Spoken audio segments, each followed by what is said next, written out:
Et bonsoir, bonsoir à toutes et à tous les amis, c'est Trip, j'espère que vous allez toutes et tous bien.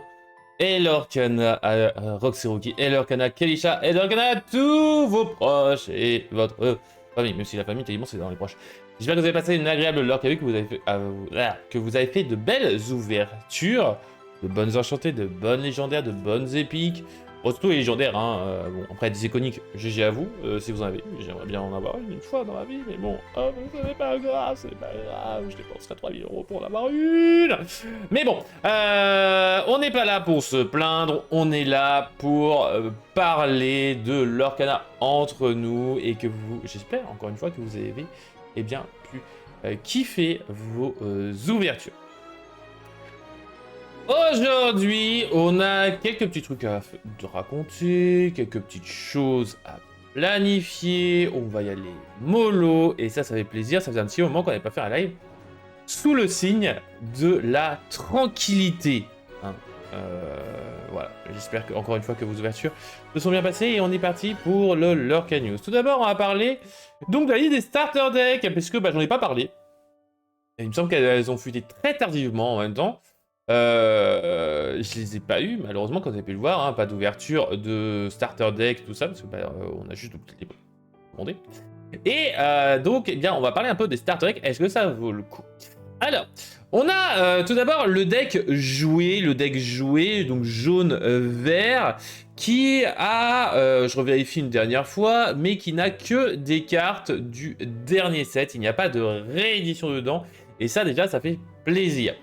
On va retrouver pas mal de bonnes cartes. D'ailleurs, j'ai oublié de les trier pour le jaune-vert.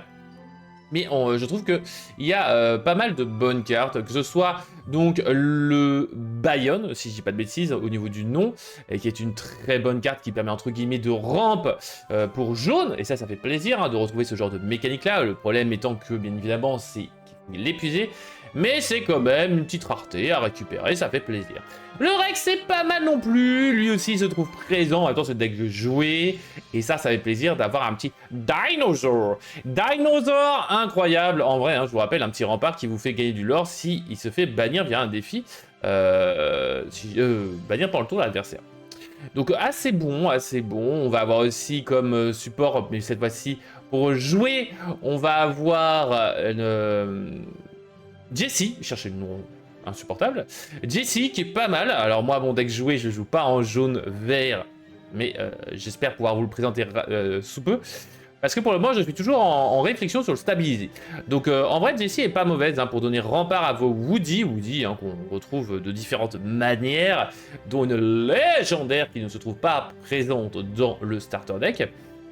Et après, vous allez avoir aussi Buzz l'éclair, j'arrive, qui est une très bonne carte, hein, je pense qu'elle est un peu sous-estimée quand même. Alors pour mon deck joué, pour le moment, je réfléchis à est-ce que je la joue ou pas, parce que en vrai, selon si vous jouez une carte personnage ou non personnage, eh bien vous allez soit piocher défausser, soit vous allez eh bien infliger dommage à un personnage blessé adverse. Et ça fait plaisir. Petite carte ancrable que je vous conseille de récupérer, elle n'est pas facile à récupérer, hein. J'ai eu du mal à avoir mon playset en français. Comme vous avez pu le voir, et bien lors de mes ouvertures. On a le Lenny qui est bien à récupérer. Après, c'est aussi une carte de ligue. Donc bon, après, est-ce que vous la voulez ou pas? Ça, c'est à vous de me le dire, bien évidemment, en version classique. En tant que collectionneur, oui, mais j'ai complètement oublié à un moment quand j'ai trié mes cartes que ah mais Lenny c'est une carte de récompense de ligue. Donc en vrai, ça fait plaisir aussi à récupérer. Et on a aussi la Merida Floodborn, qui est une très bonne staple pour verte. Bon, à défaut qu'il faut jouer les Merida, mais en vrai, ça fait de très bonnes cartes. Est-ce que vous avez pris les starter decks d'ailleurs? Parce que moi, je les ai pas eu, je les ai pas joués. Mais est-ce que vous les avez pris? Moi, j'aimerais bien les jouer. Mais coucou Donald, le boss! Donald, le boss. Bah, y a pas de Donald hein, dans le starter deck jaune-vert. J'espère que toi aussi t'as passé une agréable Lorca Week. Donc voilà, franchement, je trouve que c'est un assez bon produit juste pour le jaune-vert déjà. Non, j'ai juste fait des ZAP. Oh, Kelisha, il a juste fait des ZAP. Roxy n'a pas pris starter deck non plus. Aïe aïe aïe. Alors moi, bien évidemment, collectionneur que je suis, récupérer les deux cartes Rainbow Foil là qui se trouvent là. À voir à combien elle cote actuellement d'ailleurs, ces Rainbow Foil. Ça pourrait être intéressant de voir aussi une petite chronique sur les Rainbow Foil à un de ces 4.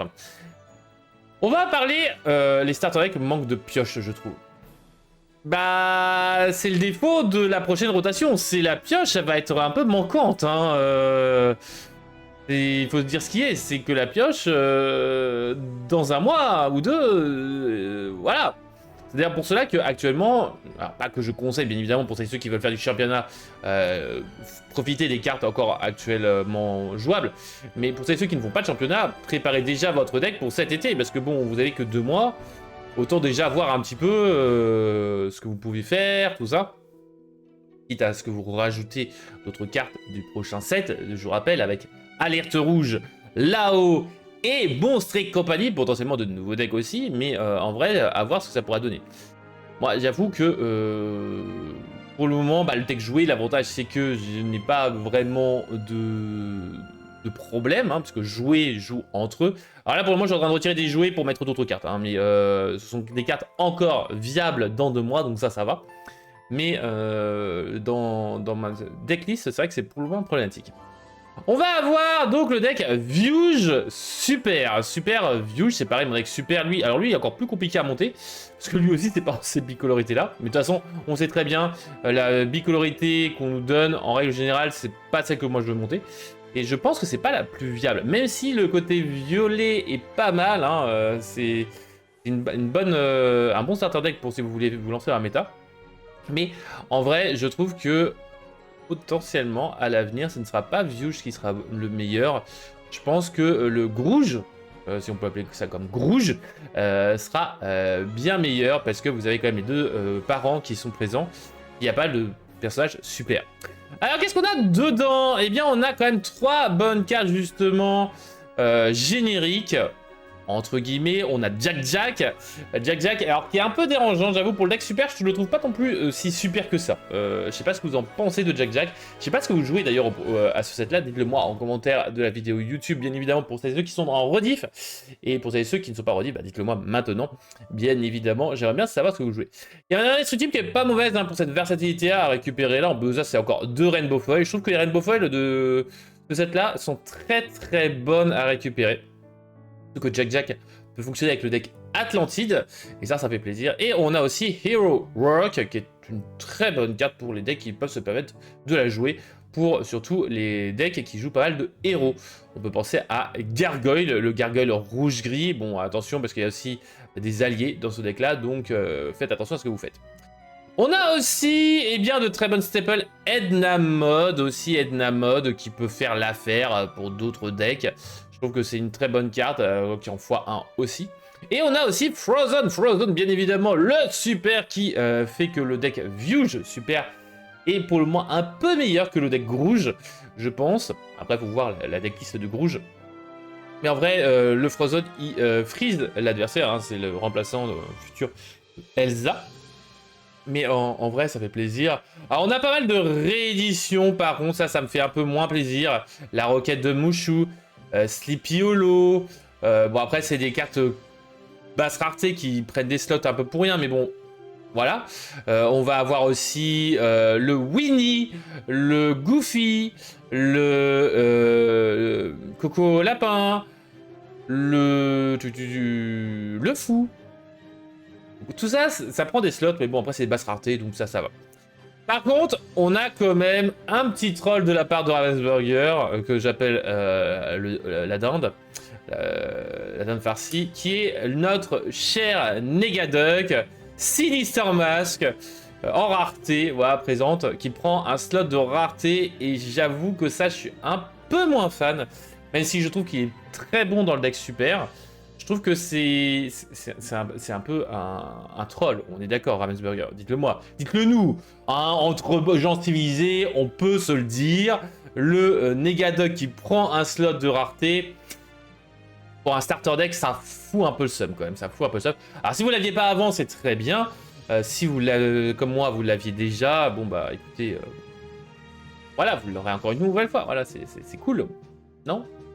Non? Bon. Voilà au niveau des starter decks de ce set, ce qu'il en est. Mais ce n'est pas tout. Il n'y a pas que ces starter decks là. Non, non, non. Puisque, alors là aussi, il me semble que c'est récemment, nous avons les starter decks japonais qui ont leur liste, qui ont été bien données. Nous avons quand même une bonne liste. Alors je connais pas trop le japonais, hein, je connais un petit peu, mais sans plus. Mais surtout les kanas, je ne maîtrise pas forcément.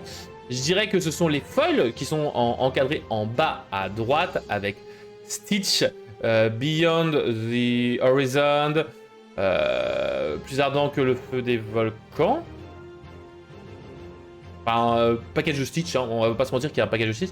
Mais j'avoue que le starter deck Lilo et Stitch, eh bien, il fait plaisir, il fait clairement plaisir à croire. D'ailleurs, on reconnaît un peu les cartes qu'on avait mises, hein, avec la Stitch super rare en mitouflé, hein, notre petite Lilo bien en mitouflé, double Ohana quand même, on va pas se mentir.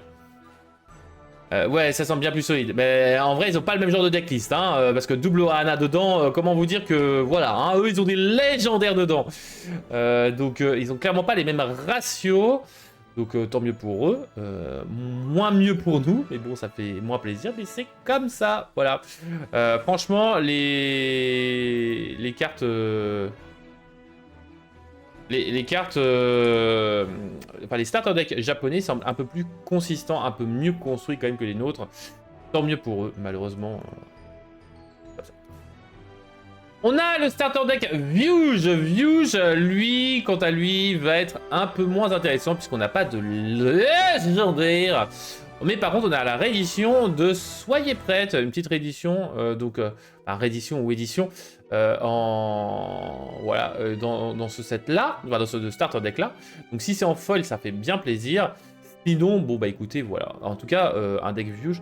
Je sais pas vraiment comment ça marche au niveau de leur méta, mais bon, au bout d'un moment, les gars, il faudrait peut-être faire une rotation parce que ça n'existe pas chez nous, hein, soyez prêts, hein, ça n'existe plus, ça. Hein, ou alors redonnez-le nous, ça nous ferait plaisir, mais vraiment, voilà. Ou alors sinon, on arrête la rotation et on joue que en infini. Let's go. On a... Ah si, on a une légendaire, excusez-moi, j'ai dit du caca, on a la Elsa, Ouais, alors je pense que je veux pas être méchant. Mais le deck View se fait un peu avoir, hein, au niveau des légendaires, par rapport au deck précédent. Gris-jaune, je suis désolé de dire ça, mais il est pas... Bah, après, on retrouve de bonnes super rares. Hein. D'accord, les rotations, c'est pas avant le 7-17, d'accord. On subit encore le soyez prête pendant un petit moment. J'avoue qu'ils ont quand même de bonnes super rares, de bonnes rares, donc bon... Mais bon, la légendaire, elle fait un peu mal. Bon, après, est-ce que la méta lieu est présente au Japon? Ah, je pense en vrai que oui, parce que vous avez encore BP. BP, voilà quoi. BP, ça fait ça. Deck lieu, il est bien content de jouer avec notre cher BP. Voilà en tout cas du côté, eh bien, de l'autre côté du monde. Maintenant, parlons de notre lore du set 12, donc le set 12, Wilds Unknown contre les inconnus, puisque on a du lore, et ça fait plaisir pour ceux qui sont comme moi, fans d'histoire Disney, et encore plus d'histoire Lorcana. Installez-vous confortablement, emmitouflez-vous dans votre plus bonne couette. Bon après, il fait assez chaud, je trouve, peut-être pas besoin de se mettre sous la couette, mais en vrai, installez-vous confortablement, et on est parti pour l'histoire Lorcana du set 12. Donc hop, je vais prendre de quoi mes notes, parce que bon, il y a double note, donc voilà, il faut que j'y aille. Bonjour illumineuses et illumineurs et survivalistes, puisqu'en effet, après cette fulgurante tempête hivernale, givre sort, vous et les Glimmers avez été projetés dans tous les recoins les plus étranges du royaume de Lorcana. Ces terres sont restées à l'état sauvage, comme nous pouvons le voir dans Familles dispersées et Terres d'encre reculées, et deviennent de plus en plus hostiles. Et même si certains d'entre vous trouvent peut-être cette aventure de survie palpitante, vous voudrez certainement retourner au grand Illuminarium dès que possible. Voici ce que vous devez savoir sur chaque biome que vous allez rencontrer dans Famille Dispersée. Nous avons tout d'abord les jungles de nœuds sauvages ou Wildernote. Elles sont aussi luxuriantes que dangereuses. Everything is fine. Des arbres envahissants recouvrent les sentiers d'ombres trompeuses et des ruines semblent surgir de nulle part. À cela s'ajoutent les fosses de sable mouvant et autres dangers qui vous obligeront à surveiller vos pas de très près. Bon, c'est pas un lieu très accueillant. Au sommet de la chaîne de montagnes des pics éclairés, alias en anglais Torchlight Peaks, vous devrez franchir des falaises vertigineuses et des coulées de lave bouillantes. Mais au cours de votre périple, vous pourriez découvrir des cavernes et des cavités qui vous offriront refuge et sécurité. J'espère que vous n'avez pas le vertige, les amis. Enfin, et non des moindres, il y a la mer du grand vide, The Great Empty Sea. Ce qui était autrefois un vaste océan est désormais un désert, comme vous n'en avez jamais vu. Et même si vous pensez qu'elle est vide, vous vous trompez. Les canyons escarpés exigent une traversée prudente, tandis qu'un gigantesque léviathan rôde dans ce paysage sablonneux. Very warm greetings.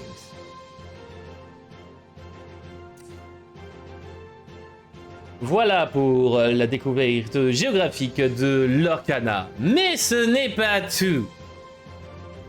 Puisqu'en effet, l'étrange plante découverte dans le givre-sort et se nourrissant de l'encre magique poursuit désormais son expansion. L'hiver fulgurant et éphémère, ne ralentissant plus sa croissance, elle se répand à travers tous les paysages de l'Orcana, déformant la topologie et devenant de plus en plus envahissante.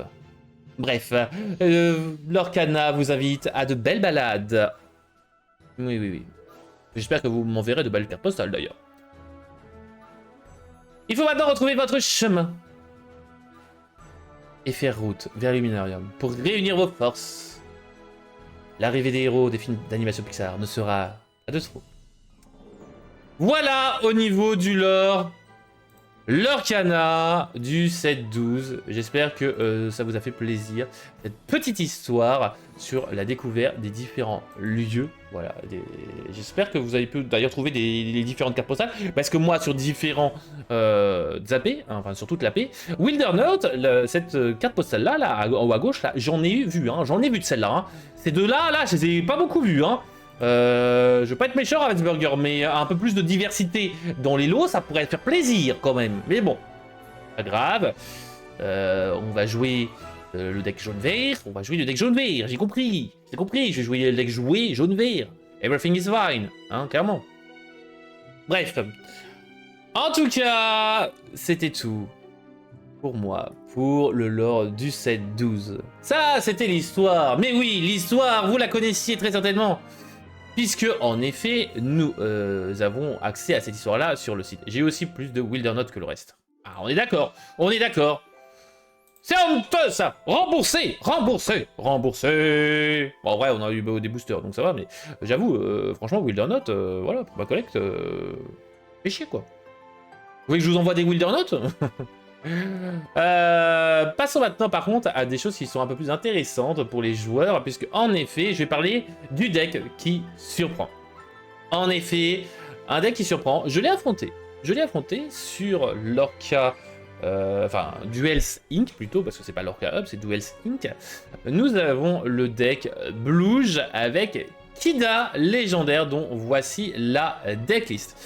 Alors il est assez surprenant puisque on a, alors hop, j'ai juste le décaler un peu, puisque bon, la vigne est envahissante ici. Nous avons quand même quelques surprises. Hein. On a le retour du Robin des Bois, du demi-shark, voilà, dans cette méta. La Maleficent Dragon en x3, ça fait plaisir, tout ça. Mais surtout, on a quand même énormément d'actions. Et c'est d'ailleurs pour cela que Robin des Bois va être intéressant. Et donc, comme vous allez avoir beaucoup d'actions, vous allez pouvoir avoir pas mal de cartes dans votre défausse, hein, dans votre cerveau, etc. Vous allez pouvoir ramper, donc avec vos questions à mer Azurite, what else can I do, etc., etc. Ce qui fait que vous allez ramper tellement, que vous allez jouer tellement de cartes rapidement, que votre Kida Fruitband va arriver elle aussi rapidement. Étant donné qu'elle arrivera rapidement, vous allez en créer 5 de plus, tandis que votre adversaire ne rampera pas des masses. Donc ça a un minimum intérêt. Cependant, attention, attention les amis, puisque je vous rappelle une chose, c'est que, eh bien, au prochain set, 16 et Azurity ne sera plus jouable. Donc, attention, surtout que gros défaut du deck par la même occasion, c'est que, eh bien, il n'a qu'un seul T1. Ce qui veut dire que son but n'est pas d'être T1, mais d'être T2. C'est un deck anti-méta par excellence. Voilà, c'est un bon deck rogue slash anti-méta. Bon, après, on est dépendant bien évidemment de pas mal de choses. Mais attention, si vous voulez jouer, n'hésitez pas. En vrai, il fait de grosses surprises, j'avoue. On a la Lilo légendaire aussi de jouer. Il y a beaucoup trop de légendaires d'ailleurs dans ce deck. On a 1, 2, 3, 4, 5, 6 légendaires. Et en tout, ça nous fait 1, 2, 3, 4, donc 7, 17 cartes légendaires à l'unité. Hein, si on fait, si on sépare pas les lots. Donc en vrai, c'est quand même bonnement cher, surtout. Je trouve que c'est très instable. Je ne sais pas si vous l'avez pu l'affronter, le tester. Est-ce que vous êtes intrigué par ce deck-là? Moi, je suis plus intrigué par... Hop, j'ai un petit message pour prévenir. Je suis un peu assez intrigué pour comment est-ce que ça peut tourner, j'avoue. Je comprends pas. Mais pourquoi pas? Pourquoi pas? Pourquoi pas? En même temps, il y a beaucoup trop de T2. Next Up Olympus, qui est une très bonne carte. Hein. De toute façon, on l'avait vu. Déjà, la loupe entre guillemets infinie, Maui, Next Up. Donc ça, c'est une très bonne carte. Next Up en x2 seulement. En même temps, il n'y a pas beaucoup de personnages qui ont suffisamment de force. Donc c'est un peu logique. Donc en vrai, bah écoutez, c'est assez incroyable de voir ce genre de deck build. Et c'est vrai que ça avait penser un peu au deck build du set 1 et 2, hein, où en fait on a un peu de tout et de n'importe quoi, mais en vrai ça fait kiffer, ça fait kiffer. Bon, sauf quand vous perdez face à ça, ça va vous rager un peu plus, mais bon c'est pas grave, ce n'est pas grave, c'est le jeu. J'espère que ça vous donnera des idées, hein, parce que le but c'est vraiment de jouer le Léviathan rapidement. Après, je trouve que c'est un peu dommage, puisque 16 The Other Sea sera remplacé, je pense, au prochain set par la mini voyageuse, parce que la mini est incroyablement forte en rampe. C'est un très bon rampe T1 en plus de ça, donc qui vous fera ramper en T2. Ce qui fait qu'allumer les mèches sera encore plus intéressante. Donc je pense que bleu-gris sera un très bon deck au prochain set d'ailleurs, pour ceux qui sont fans du deck bleu-gris, de la bicolorité bleu-grise. Eh bien, en vrai, faites attention, je pense que ça peut faire pas mal de dégâts. Ou alors le deck Ranger du risque avec beaucoup plus de volonté que ça peut aussi faire pas mal de mal. Bref, et bien voilà, on a fini le live déjà. Non, bien sûr que non, bien sûr que non les amis. On va parler maintenant qu'on a fini les news, tous les leaks. On va parler d'une vieille chronique qu'on n'a pas fait depuis fort longtemps. Et oui, ça fait un moment qu'on n'a pas vu cette chronique là. Qui est la chronique Inkside. Inkside, oui, les amis, ça fait un petit moment qu'on n'en a pas vu, mais on va en parler. Et on va parler d'un Disney, oui, mais aussi d'un personnage en particulier.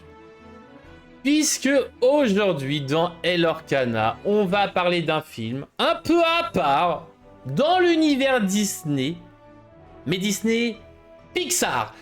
En l'occurrence, on va parler de Rebelle ou Brave en version anglaise, un film sorti en 2012 avec son héroïne devenue culte pour beaucoup de raisons et pour beaucoup de fans. Je veux bien sûr parler de Mérida. Mérida et de ses 3 frères dont vous l'avez ici. Et vous allez voir que derrière ce film d'aventure écossaise se cache énormément de choses. Tout d'abord, Mérida est une princesse pas comme les autres, hein, puisque, en effet, ce film sorti en 2012 a fait grand bruit. Et pourquoi, me direz-vous? Eh bien, il s'agit de la première princesse Pixar de toute l'histoire donc de Pixar. À l'époque, Pixar est surtout connu pour bien des films comme Toy Story, Monstres et compagnie, Cars, Planes, là-haut. Mais pas du tout pour les contes de princesses comme peut nous proposer Rebelle. Et pourtant Mérida va apporter quelque chose de nouveau au studio. En l'occurrence de la fantasy médiévale, mais toujours à la sauce Pixar. On n'est pas dans le monde de Disney, on est plus dans le monde Disney-Pixar. Et le résultat est assez unique. Une ambiance beaucoup plus sombre, des paysages écossais magnifiques, beaucoup de folklore, et surtout notre héroïne qui est très différente des princesses Disney classiques. Et d'ailleurs on en parlera un peu plus tard, puisque cette princesse Disney avait fait parler d'elle, même aux infos. Mérida ne veut pas se marier, elle veut devenir ni devenir une princesse parfaite, ni suivre les règles imposées par sa mère Elinor. Elle veut choisir sa propre voie. On pourrait penser un petit peu à l'instar de Jasmine à l'époque, mais un peu plus poussé, puisque Jasmine, elle ne veut pas suivre le mariage, les règles imposées par son père, elle ne veut pas se marier, jusqu'au moment où elle trouve l'homme idéal, mais elle ne veut pas être une princesse parfaite. Elle est plutôt une petite peste au début. Et Mérida va justement contrebalancer ce genre de vision-là. Et on retrouve à peu près toutes ces petites caractéristiques de Mérida dans quelques princesses par-ci par-là, mais Mérida les regroupe toutes. Elle veut donc choisir sa propre voie, qui est un message assez moderne pour Disney en 2012, je le répète. Mérida et Rebelle s'inspirent de beaucoup de références écossaises. Oui. Alors si vous savez pas, en effet, Mérida, ça se passe en Écosse. Enfin, Mérida, Rebelle. Puisque vous avez une identité visuelle de l'Écosse donc réelle, ce n'est pas de l'heroic fantasy, c'est plutôt du fantasy médiéval. On est dans le médiéval de A à Z. Les équipes Pixar ont même effectué plusieurs voyages en Écosse pour pouvoir réaliser le film le plus parfait. Ils ont étudié les châteaux, les folklores, les traditions, les forêts, les paysages, les tissus, les motifs, etc. etc. On retrouve dans le film ainsi les Highlands, donc la fameuse région montagneuse située au... Alors, je vais juste éviter le nord-ouest pour moi, pas très compliqué. Alors, nord-ouest, voilà, parce que je sais plus si la caméra est en face-to-face ou inversé. Au nord-ouest donc de l'Écosse, composé de collines et donc de montagnes. On retrouve justement dans Rebelle. Les menhirs, les feux follets, les clans, les tartans, les fameux étoffes de laine à carreaux, propres aux Écossais, on les connaît très bien, et toute une mythologie celtique. Même la chevelure de Mérida est devenue légendaire, mais plutôt pour Pixar. Les animateurs ont dû développer une technologie un peu spécifique pour animer cette longue chevelure, pas si soyeuse que ça. On parle de plus de 1500 mèches simulées individuellement. Pixar a passé près de 3 ans à créer ce programme, un nouveau simulateur nommé Taz, T-A-Z, uniquement pour animer les cheveux de Mérida. À l'époque, c'était une totale révolution, une prouesse artistique, technologique, informatique, technique. Et honnêtement, les cheveux de Mérida sont quasiment un personnage à eux seuls dans le film. C'est comme si on avait un autre clan, les cheveux de Mérida, c'est le clan de Mérida.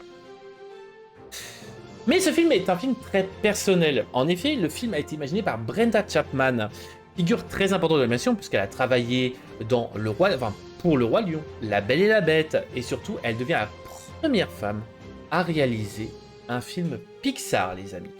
L'histoire de Mérida est en partie inspirée de sa propre relation mère-fille, mais avec sa propre fille. C'est pas elle en tant que fille avec sa mère, mais plutôt avec sa fille.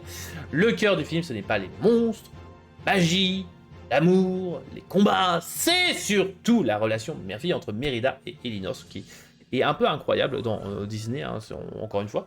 Et c'est probablement ce qui rend donc ce film aussi touchant pour beaucoup de gens. C'est le côté familial, c'est un film familial qui parle justement de la relation familiale. Incroyable. Cependant, ce film a fait une polémique l'année suivante. En 2013, il y a eu la polémique Not My Mérida. Et alors vous allez me dire, mais pourquoi Not My Mérida? Quel était le problème en 2013? Est-ce que vous le savez? Est-ce que vous le savez? Moi, j'avoue que j'ai suivi et j'étais en mode, mais pourquoi? Pourquoi se poser des questions comme celle-là? En effet, un an après la sortie du film, Disney va provoquer une énorme controverse. Après, on le sait très bien, Disney, les controverses, c'est une histoire d'amour. En 2013, Mérida rejoint le clan, officiellement la gamme des princesses Disney. Alors que d'autres personnages féminins, de Disney ne sont toujours pas rentrés dedans. Coucou Megara. Et pour son intégration marketing, et ben Disney avait décidé de redessiner complètement le personnage. Et voici le rendu, si j'y arrive à hop, passer à la page suivante. Voilà. Un rendu beaucoup plus fin. Hein. On a une version plus fine, hein, parce qu'elle est un peu rondette. Alors, soi-disant, le commentaire de Not My Merida. Hein. Pour moi, on va dire que oui, en effet, elle a un bassin un peu moins large, mais bon, après, chacun est comme il est. Je trouve que franchement, Merida était assez fine à l'époque. Une visage plus maquillé. Après, oui, c'est juste que principalement elle était plus pâle, ce qui correspond pour moi plus aux Écossais. Et elle a les pommettes, bah, comme on peut le voir aussi ici. Une robe plus glamour. Alors ça, je dois avouer qu'en effet, elle est un peu plus pailletée, tout ça. Elle est un peu plus féminine dans ce genre de cela. Et donc un regard plus princesse classique. Mais personnellement, je suis d'accord que ça fait un regard un peu plus classique, mais en même temps, ça casse avec les autres Disney. Hein, vraiment, avec cette chevelure qui, justement, hein, ils avaient bien travaillé, je trouve, le dessin pour représenter, réillustrer le côté de Mérida. Mais voilà. Alors moi, je trouve que ce qui est un peu plus dérangeant, peut-être, pour la rendre moins féminine, c'était peut-être aussi le... Alors, désolé, je suis pas un expert de la tenue féminine. C'est au niveau de son tour de cou, là, qui était bien plus resserré à la première version. Et là, les épaules sont un peu plus découvertes. Hein. Elles sont carrément complètement découvertes par la deuxième version. Et donc, les fans ont immédiatement estimé que Disney avait totalement trahi le message du film. Ce qui a fait qu'il y a eu une pétition que même Brenda Chapman a encouragée puisqu'elle ne reconnaissait pas son personnage dans ce dessin, cette nouvelle version de Rebelle. Mérida, après tout, était justement connue pour casser les codes, refuser les standards, être naturelle et indépendante, ce qui faisait que normalement elle devait justement dénoter avec les autres princesses, et là, bah, elle rentrait dans le clan des princesses, donc c'est un peu problématique. Donc, cette pétition, nommée Not My Merida, apparaît sur internet, récolte des dizaines de milliers de signatures, et face à la pression, Disney finira par revenir à une version beaucoup plus fidèle du personnage original. Et cette affaire est devenue même un exemple célèbre de débat autour de la représentation des héroïnes Disney. Et oui, Mérida n'est pas que là pour casser les codes, elle est aussi pour se rappeler que Disney fait des fois des bêtises. Mais ça, c'était au niveau du film d'animation. Évidemment, maintenant, on va parler de Lorcana et de Rebelle. Pour l'instant, Rebelle reste une licence encore assez discrète dans le jeu. En effet, elle vient d'apparaître dans Lorcana. Mérida possède déjà plusieurs cartes très intéressantes. Et ce qui est assez cohérent, c'est qu'on la retrouve uniquement dans 2 encres pour le moment, Acier et Émeraude. L'acier correspond parfaitement à son côté combatif et déterminé. Mérida est une archère, une guerrière, quelqu'un qui fonce sans hésiter et qui refuse d'abandonner. On retrouve donc des cartes orientées vers le défi, ce qui est propre à cette Mérida, dont le design est assez sublime. La résistance ou la pression sur l'adversaire. On renote aussi le fait que sa chevelure, sa robe, sa tenue représente à peu près justement bien, la Mérida du film. Par contre, l'émeraude représente beaucoup plus son esprit libre et imprévisible. C'est l'encre de la ruse, du mouvement et des personnages qui refusent les règles établies, ce qui colle finalement très bien à l'héroïne de Rebelle. Cependant, si on regarde un peu plus le personnage de la Mérida archère talentueuse, on a quand même une tenue, alors certes, un peu plus asiatique, type asiatique, samouraï, tout ça, mais on reconnaîtra un peu les cheveux, tout ça, la chevelure un petit peu inspirée de notre Mérida qui avait fait une grande polémique là-dessus. blague à part, voilà. Je trouve quand même qu'on s'éloigne un peu plus de la chevelure un peu touffue qu'on retrouve justement dans l'artwork de Max Ulichnek, ici, avec un effet de lumière qui rend ce truc-là. Dans Lady Shalini, j'arrive jamais à prononcer son nom, son pseudo. On a un peu plus d'ordre en fait. Elle a attaché, on dirait qu'elle a attaché ses cheveux en arrière, tout ça. Donc voilà, moi je trouve que elle est très jolie, mais bon, il y a un côté dangereux quand même de Disney. Enfin, Ravensburger en l'occurrence. Mais en tout cas, les illustrations, Lorcana rendent vraiment hommage à l'univers du film. Les forêts écossaises, les couleurs automnales, les paysages brumeux, les flammes, toute cette ambiance celtique très particulière, si on regarde dans toutes les cartes de Rebelle. Mais si Mérida arrivait dans une autre encre, à votre avis, qu'est-ce que ça se passerait? Parce qu'en effet, ce qui est intéressant, c'est que Mérida est un personnage qui s'adapte, qui casse les codes, un peu comme Mickey. Et donc dans Lorcana, c'est qu'on peut très facilement imaginer les personnages dans différentes encres. En même temps, c'est ce qui est le propre dans Lorcana, c'est qu'on peut avoir une certaine modulation, et surtout qu'on a différentes classifications, Dreamborn, Storyborn, Floodborn, ce qui rend justement le jeu un peu plus intéressant au niveau de la création. Et coucou Sina, j'espère que tu vas bien. Hello Lorcana, à toi et à tous tes proches, toute la famille. Donc, si on regarde en rubis, que donnerait Mérida? Eh bien, le rubis représenterait bien Mérida, puisque le rubis, c'est exactement les personnages combatifs, impulsifs, passionnés, courageux et prêts à foncer dans le danger. Et honnêtement, ça décrit parfaitement notre magnifique Mérida. En plus de ça, le rubis rouge, eh bien, rendrait hommage à sa couleur rousse de ses cheveux.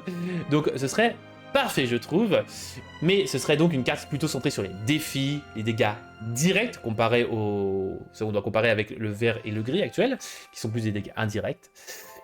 Donc en vrai, je trouve que ça pourrait être très intéressant d'avoir une Mérida Ruby, mais je pense que ce ne sera pas au prochain set, ça sera peut-être dans 2 voire 3 sets qu'on aura une autre Mérida plutôt rouge, un peu à l'instar de la Elsa rouge qu'on a eu très tardivement. Bon, oui non, parce que la Elsa rouge, on avait une dès le premier set, et c'est très tardivement, 17 après, qu'on a re-eu des Elsa en rouge. Maintenant, si on s'intéresse à Saphir, une version Saphir serait aussi très crédible. Pourquoi? Parce que même si Mérida est impulsive, elle reste une princesse qui apprend progressivement la responsabilité, la stratégie et les conséquences de ses choix. On pourrait ainsi imaginer une mécanique autour du regard dans le deck ou des interactions avec les objets, les lieux, même plutôt les lieux, représentant justement le fait que Mérida apprend jusqu'à devenir entre guillemets une sage. Jamais mentor, mais vous m'avez compris. Et donc ça pourrait être très intéressant d'avoir une Mérida un peu plus, voilà, un peu plus sage, un peu plus Dreamborn, quoi, Dreambornesque. L'améthyste, donc le violet, elle fonctionnerait extrêmement bien avec tout l'aspect mystique du film, ainsi que aussi l'évasivité, l'insaisissabilité, c'est pas simple à dire, de Mérida. Mérida Améthyste pourrait avoir des effets liés aux transformations aussi, transformation en ours, donc ça pourrait être très intéressant là-dessus.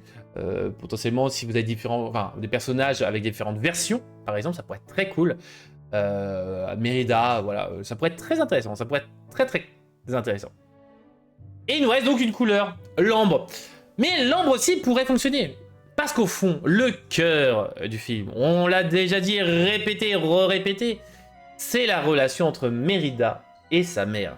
L'ambre représente justement la loyauté, les liens familiaux, la protection et les personnages inspirants.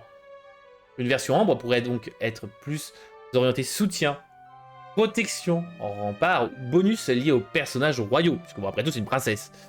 Et c'est probablement ce qui rend Mérida aussi intéressante pour l'avenir de Lorcana, c'est cette versatilité, cette complexité du personnage, pour pouvoir la jouer dans n'importe quel deck. Après, est-ce que vous appréciez ou non Mérida? Ça, c'est un autre débat, bien évidemment. Mais avec peu de cartes aujourd'hui, le personnage possède énormément de directions possibles, puisqu'on a vu guerrière, archère, princesse, aventurière, figure mystique, héroïne rebelle. Et honnêtement, Rebelle fait partie de ces licences Disney Pixar qui pourraient devenir extrêmement fortes dans Lorcana. Surtout qu'on a des Floodborn déjà, enfin une Floodborn déjà présente. On pourrait même avoir des Rayborn, des Dreamborn avec la capacité alter, on le sait très bien. Si Lorcana décide un jour de vraiment développer son univers. Et je trouve personnellement, à vous de me le dire, que Ravensburger, donc Lorcana plus généralement, hein, a très très bien respecté Rebelle de A à Z. À vous de me le dire maintenant ou en commentaire si vous êtes d'accord avec moi et surtout si vous êtes heureux d'avoir appris des choses sur Mérida et Rebelle. Pouh. Eh ben on est pas mal. On est pas mal. Mais après tout, on n'a pas encore fini puisqu'il nous reste la fameuse chronique, on le sait très bien, du Lorca Bourse. Lorca Bourse, on va parler de sous, de pépettes, d'argent. Toujours sympa cette chronique. Oui, j'aime beaucoup ce qu'ils ont fait de Mérida.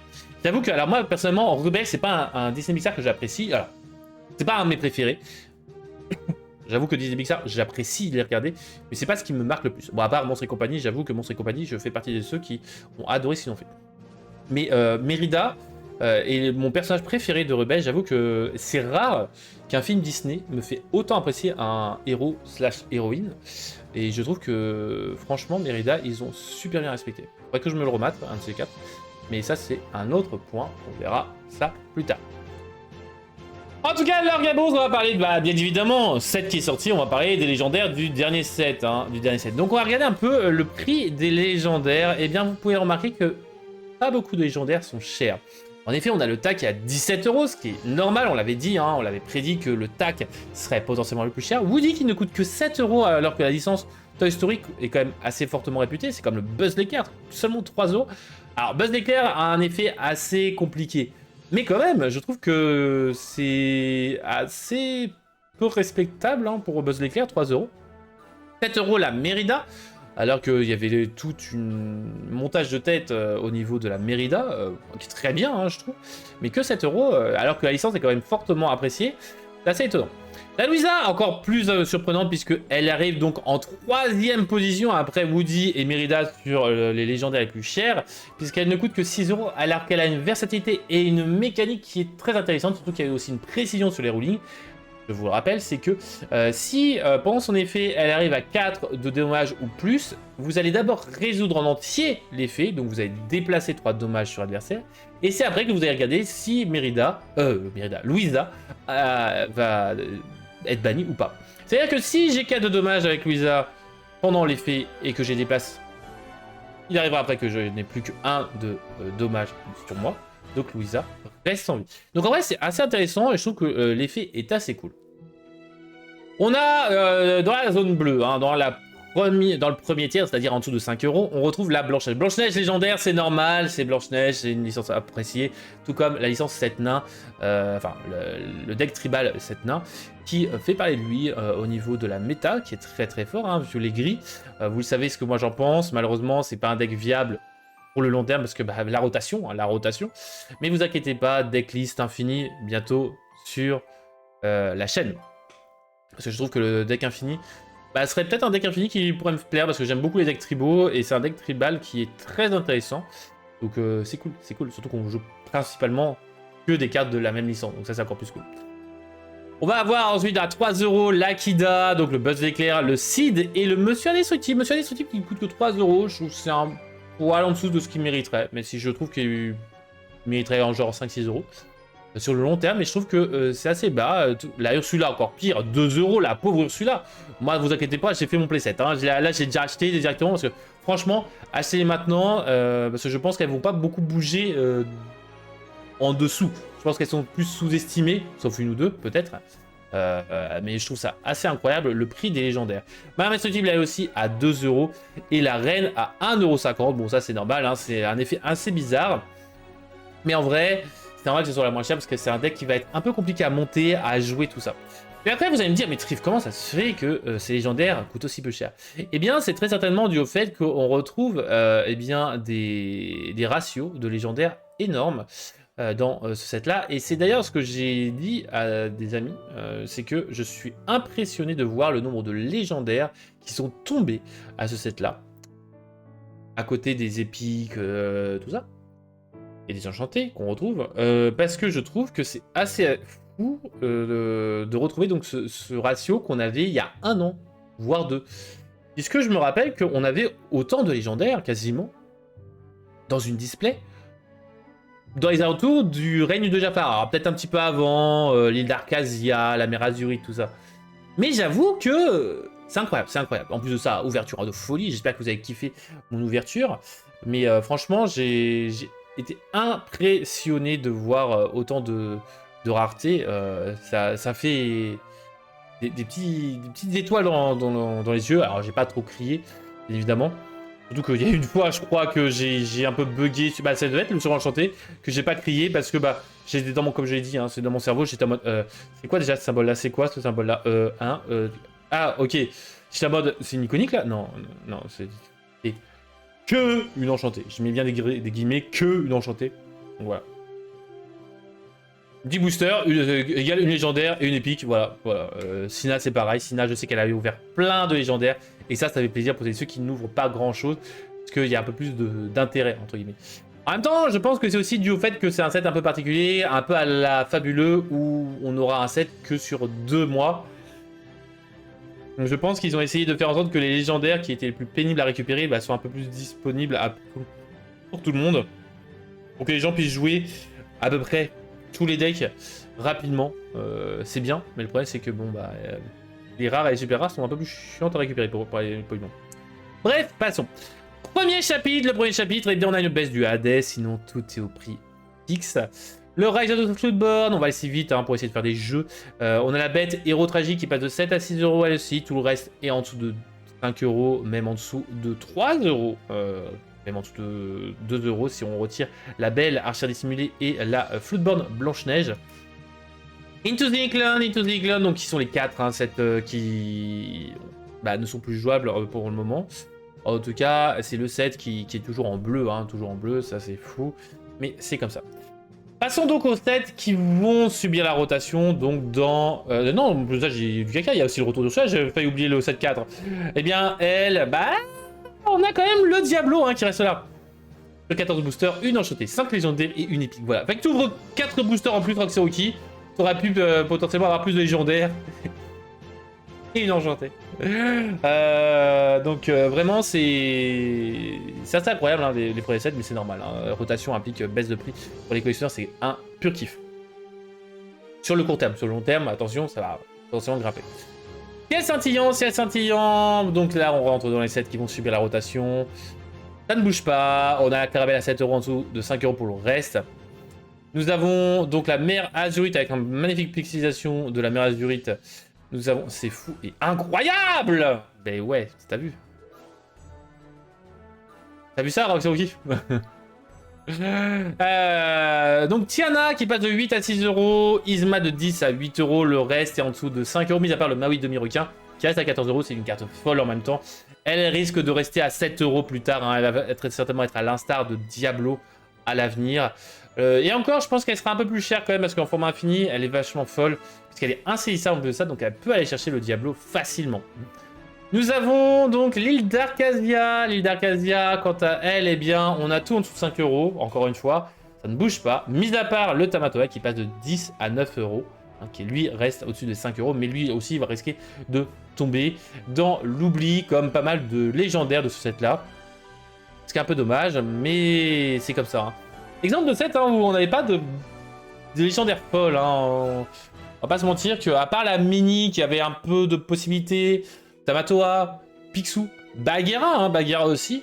Alors, on avait genre 4, allez, 5 légendaires intéressantes. Là, on n'avait pas grand chose. Hein. C'était vraiment une époque où les légendaires, bah, on a une longue époque où les légendaires n'étaient pas non plus très intéressantes. Le règne de Jafar, là, on a le dingo qui remonte de 2 à 3 euros, mais tout est en dessous de 5 euros. Là aussi, un set, bah, malheureusement, qui n'a pas eu son heure de gloire. Avec Dingo qui a été un peu joué, Namari aussi. Le Mickey qui a eu des théories, hein, pas le théorie craft dessus, mais malheureusement jamais brillé. Lalilo bah, qui commence à briller, hein, bon. Pour 2 mois, mais bon, c'est pas grave. Le Pinoche qui va fonctionner très bien, enfin qui fonctionnait très bien avec d'autres decks, il y a encore pas tant que ça, mais vraiment assez fou. Et là, maintenant, passons aux sets qui vont rester encore une fois dans 2 mois, dans 3 mois, dans 1 an, c'est ça qui est cool. Fabuleux, on va commencer par fabuleux. Eh bien, on a une baisse du Dumbo hein, qui arrive sur 22 euros, hein, passe de 25 à 22 euros. Le reste stagne, 6-7 euros pour Hades, Max Dingo et l'histoire de la vie. Tout le reste est en dessous de 5 euros. Alors Dumbo, pourquoi, me direz-vous, il chute? Eh bien c'est simple, le deck insaisissable n'est plus aussi bon que ça, malheureusement. Il se fait gérer facilement, hein, on le sait très bien. Il y a de plus en plus d'insaisissables qui peuvent aller chercher toutes ces cartes-là. Et la draw est plus intéressante par d'autres cartes. Hein, par d'autres cartes, donc vraiment, Dumbo, il va baisser, il va chuter, et dans un an et quelques mois, il va encore plus chuter. Lueur des profondeurs, le 7 de cet hiver. Eh bien, nous avons une chute de Hades de 23 à 20 euros. Cendrillon qui perd 1 euro de 27 à 26 euros. Une chute de 1 euro de Zaza de 8 à 7 euros. Tandis que Goliath lui remonte à 15 euros. Bon, il a pris encore un euro. La Démona reste à 30 euros. Le Cavalier sans tête reste à 10 euros. Et tout le reste est en dessous des 4 euros, voire même des 2 euros, hein, si on retire le Hercule et la réponse Hercule potentiellement qui pourrait grimper aussi. Attention, si vous n'avez pas votre playset ou si vous voulez jouer, hein, clairement, attention, prenez-le rapidement parce qu'il peut grimper fortement à cause de certains deck builds actuels. C'est vraiment une légendaire qui peut faire mal. Je conseillerais aussi potentiellement le chaudron magique qui n'est qu'à 1 euro. Attention, c'est une très bonne carte, un peu trop sous-estimée. La Zaza aussi, la Zaza. Des cartes qui sont pas si chères que ça et en vrai elles pourraient faire du mal. On pourrait penser aussi princièrement pour un deck jaune-gris avec un peu de tac. Après il coûte 7 quand même, mais bon. Après réduction de coût dans le jaune, on commence à en avoir de nouveau plus. Winterspell, le 7 de ce printemps, même si c'était Givre-sort, nous avons quelques variations puisqu'en effet Ohana signifie famille de 15 à 16 euros grâce au deck soin, le deck soin Madrigal qui commence à faire un peu de parler de lui. Ah, merci pour le follow et de rejoindre les Glimmers. Elfanak, bienvenue à toi. J'espère que tu profiteras de la fin de ce live, en l'occurrence, et des prochains lives, et que tu as passé une agréable Lorca Week, ainsi que tes proches, bien évidemment. Nous avons une baisse de Angel Elfanak. J'espère que tu profites du set d'ailleurs aussi par l'occasion, bien évidemment, comme tout le monde. Angel qui baisse, qui chute, en effet, puisque Angel fait des dommages indirects contre ce deck indirect. Qu'est-ce qu'on a? Eh bien, on a le deck soin. Donc forcément, on a une baisse de Angel. Attention, Angel restera toujours présente, mais elle va baisser. Donald, quant à lui, il continue de chuter, Forcément, le deck boost qui subit malheureusement l'arrivée de plein d'autres mécaniques. Donc le deck boost de Donald, bon, Donald n'a pas beaucoup brillé. On va utiliser des verbes français. Voilà. Mais attention, parce que potentiellement Tadal légendaire pourrait grimper. Mister Mask, bonsoir, qui est un personnage super, justement, petite indication. Merci, je viens de rentrer dans le train Lorcana avec mes filles. Oh là là. Oh là là. Et j'espère que vous en profiterez. Ici, on est en famille, entre nous, mais aussi beaucoup de familles sont ici pour découvrir, discuter, échanger entre nous. Vous demander à que ce soit Sina, on peut demander à Roxeruki, à Kelisha. Je sais pas Donald d'ailleurs, Donald le boss, il est en famille d'ailleurs. On n'a jamais su si Donald le boss avait une petite Daisy, un petit Riri Fifilou. Ça me fait rire de parler comme ça. Mais en tout cas, voilà, c'est des légendaires qui font kiffer, clairement. Donc ici, on parle de tout et de rien. On parle de Disney, de Lorcana, de collection, de deck, de news, de tout.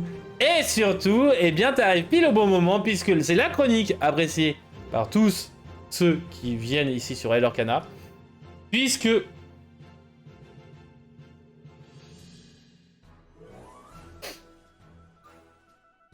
reviens d'un séjour à Disney. Oh! Donc, il y a un titre ici. J'espère que t'as pu profiter. Pas eu de carte promo. Bon, parce que j'ai pas le temps. Mais en tout cas, Elfanak, installe-toi confortablement. Maintenant, on va parler du jeu des jeux. On a le retour du Lorca Quiz, les amis. Parce que oui, on a eu le temps aussi. Évidemment, les leaks, les reveals, tout ça sont passés. Ouh. Bon, vous n'avez pas de jeu pour gagner des cartes promo, mais vous inquiétez pas, pour ceux qui vont le gagner, hein, on se rappellera d'une certaine personne qui a gagné tout ce lot de cartes promo récemment. Alors, je sais pas où est-ce que j'ai foutu les autres cartes, mais bon, ne vous inquiétez pas, il faut que je les récupère, je sais à peu près où elles sont. Le problème, c'est le à peu près. Elle doit être derrière dans le meuble là-dessus. Faut juste que je range, c'est un meuble que je ne range plus depuis un petit moment, donc elle doit y être. Passons donc au premier jeu, le Lorca Quote, une carte où il faut retrouver, qu'on doit retrouver grâce à la citation qui sont en bas, hein, la petite quote en bas. La citation en français, la voici, la voilà. Un simple coup d'œil sur les petites traces et son instinct protecteur se réveilla. The quote! Hiding the card is wandlance of the tiny tracks and his protective instincts kicked in. Quelle est cette carte? Tarabi. Non. Tuk Tuk. Non. Plutôt. Non. Quelle est cette carte? Vous la connaissez? Oh oui, vous la connaissez. Elle a fait parler d'elle pendant un petit moment. Et je crois d'ailleurs qu'elle en fait parler encore d'elle. Un simple coup d'œil sur les petites traces et son instinct protecteur se réveilla. Quelle est cette carte? Alors pour les nouveaux, c'est un peu plus compliqué bien évidemment, mais vous pouvez jouer bien évidemment, c'est un personnage de Disney, donc vous pouvez trouver facilement Donald. Et c'est pas totalement Donald, non. Daisy, non plus. Quelle est cette carte? C'est une carte emblématique de l'Orcana. Une carte qui est arrivée en même temps que sa licence. Quelle est cette carte? Picsou. Ce n'est pas Picsou, ce n'est pas Picsou.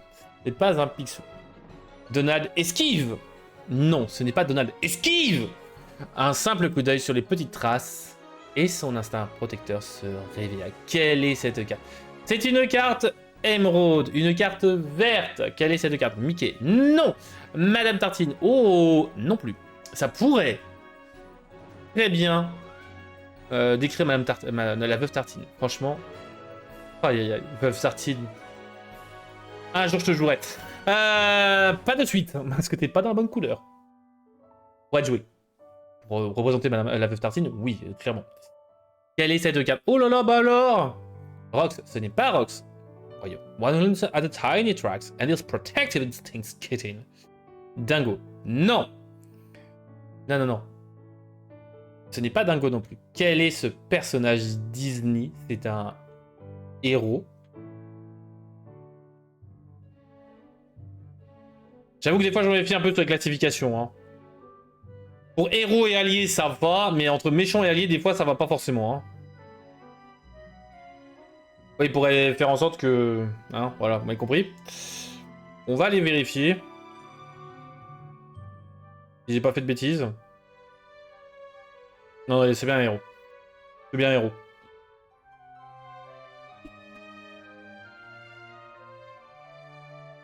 Je vous ai top dans mon personnage. Découvert tout à l'heure. Prince non! Quelle est cette carte?